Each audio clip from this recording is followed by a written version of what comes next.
1.6 միլիարդ դրամ կհատկացվի 17 համայնքի 27 սուբվենցիոն ծրագրի համաֆինանսավորման համար։ Վարչապետը թվարկել է ծրագրերը, որոնց թվում են նաև մանկապարտեզների կառուցման աշխատանքներ։ Այս համատեքստում Նիկոլ Փաշինյանը տեղեկացրել է, նախկինում օտարված Դիլիջանի մանկապարտեզը վերադարձվել է համայնքին։ Առաջարկվում է կարգավորել համընդհանուր հայտարարագրման շրջանակում սոցիալական ծախսերի փոխհատուցման ընթացքում առաջացած որոշ հարցեր։ 2024-ի հունվարի 1-ից այս տարվա հունիսի 1-ը կատարված ծախսերը կվերադարձվեն, եթե դրանք կատարել է այլ անձ, բայց հայտարարատուի միջոցներով։ Այս ժամկետից հետո կատարված ծախսերը կվերադարձվեն, եթե անմիջականորեն կատարել է հայտարարատու անձը։ Ֆինանսների նախարարը մանրամասնել է, խնդիրներ են առաջացել այն դեպքում, երբ գործատուն առողջության ապահովագրական պայմանագրի կողմ է, սակայն շահառուներն այդ գործատուի աշխատողներն են։ Այս դեպքում ապահովագրական վճարը կատարվում է գործատուի կողմից, որից հետո գումարները փոխհատուցվում են աշխատողների միջոցներից։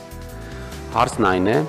որ հաշվարկային փաստաթղթերը դուրս են գրվում գործատուներին, ինչի հետևանքով հնարավոր չի լինում փոխհատուցել սոցիալական ծախսերը։ Սրանով հնարավորություն է տրվում այս դեպքում վերադարձնել սոցիալական ծախսի գումարները։ Խնդիր է ծագել նաև այն դեպքում, երբ համայնքների պատվերով համայնքային ոչ առևտրային կազմակերպությունները մատուցում են կրթական ծառայություններ, որոնց համար հայտարարատուները համայնքի բյուջե են վճարում տեղական վճար, օրինակ համայնքային մանկապարտեզների վճարները։ Հնարավորություն է տրվում, որ հաշվարկային փաստաթղթերը համայնքների անունից դուրս գրեն համայնքային ոչ առևտրային կազմակերպությունները։ Վարչապետի դիտարկմամբ նախագծով նախատեսվում է շարունակել ընդհանուր հայտարարագրման հետ կապված գործընթացի լավարկումը։ 37,737 քաղաքացի արդեն լրացրել է հայտարարագիր, 17,000-ը պետք է ստանա սոցիալական կրեդիտ, 16,271-ն արդեն ստացել է։ Քաղաքացիներն ընդհանուր պետբյուջեից հետ են ստացել մոտ 1.5 միլիարդ դրամ։ Գեներացվել է 1 միլիարդ դրամի հարկ։ Կառավարությունը հաստատել է Հայաստանի եւ Ասիական զարգացման բանկի միջև կնքված համաձայնագիրը։ Այն վերաբերում է հյուսիս-հարավ ճանապարհային միջանցքի Սիսիան-Քաջարան ճանապարհի հյուսիսային ենթահատվածի վերակառուցմանը, որի ընդհանուր արժեքը կազմում է 335 միլիոն եվրո։ Ասիական զարգացման բանկը կհամաֆինանսավորի ծրագիրը 236 միլիոն եվրոյի չափով։ Սիսիան-Քաջարան 60 կիլոմետր հատվածը բաժանվել է հյուսիսային, Բարգուշատի թունելի եւ հարավային հատվածների։ Կառավարության նիստում վարչապետը տեղեկացրել է, որ 2025 թվականի մարտին արձանագրվել է 782,100 աշխատատեղ, որը նախորդ տարվա համեմատ ավելի է 41,000-ով։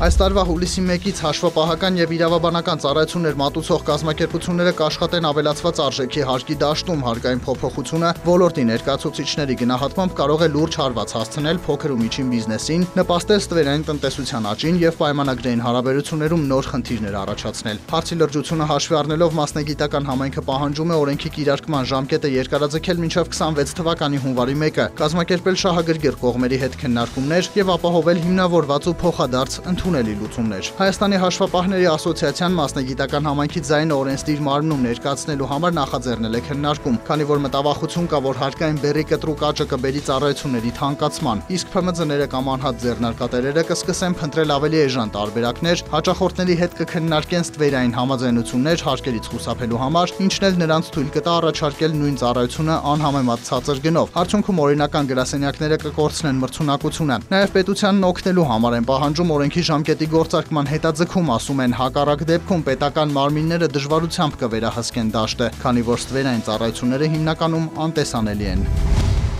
Արդեն շուրջ 35 տարի գործող արտադրամասում կաթի մթերման ծավալները 2-ից 3 անգամ կավելանան նոր պաստերիզատորի գործարկմամբ, որն ընկերությանը տրամադրվել է ՄԱԿ-ի Պարենի եւ գյուղատնտեսության կազմակերպության, ՄԱԿ-ի զարգացման ծրագրի կողմից Եվրամիության ֆինանսավորմամբ իրականացվող տեղական դերակատարների զորեղացում հանուն զարգացման Լոռու եւ Տավուշի մարզերում եւ Քոաֆի ու Ամերիկայի հայ ավետարանչական ընկերության Cheese Up ծրագրերով։ Մենք ներգրավել էինք մոտավորապես 10 արտադրողներ եւ 4 ընտրվեցին, մարդիկ հակված էին համագործակցել, ցանկանում էին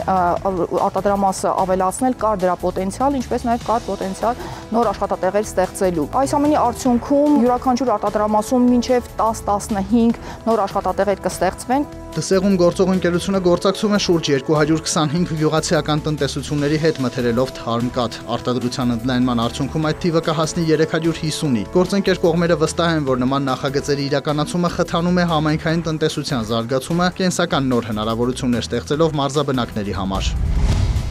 Լոնդոնի բորսայում Brent ապրանքանիշի հուլիսի մատակարարումների ֆյուչերսների գինը նախորդ օրվա բորսաների փակման պահի ցուցանիշի համեմատ նվազել է 0.4%-ով, կազմելով բարելի դիմաց $63.1 սենտ։ Նյու Յորքի ապրանքային բորսայում WTI տեսակի նավթի հունիսի մատակարարումների ֆյուչերսային գինը նախորդ օրվա բորսաների փակման պահի ցուցանիշի համեմատ իջել է 0.4%-ով, կազմելով բարելի դիմաց $60.18 սենտ։ Ոսկու միջազգային գինը նվազել է 0.2%-ով եւ մեկ ունցիայի դիմաց կազմել $3327։ Բիտքոյնի արժեքը վերջին մեկ օրվա դրությամբ բարձրացել է 0.8%-ով եւ կազմել մեկ հատի համար $95189։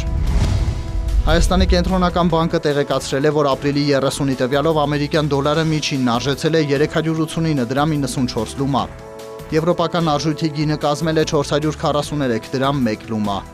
Ռուսական ռուբլու արժեքը սահմանվել է 4 դրամ 80 լումա։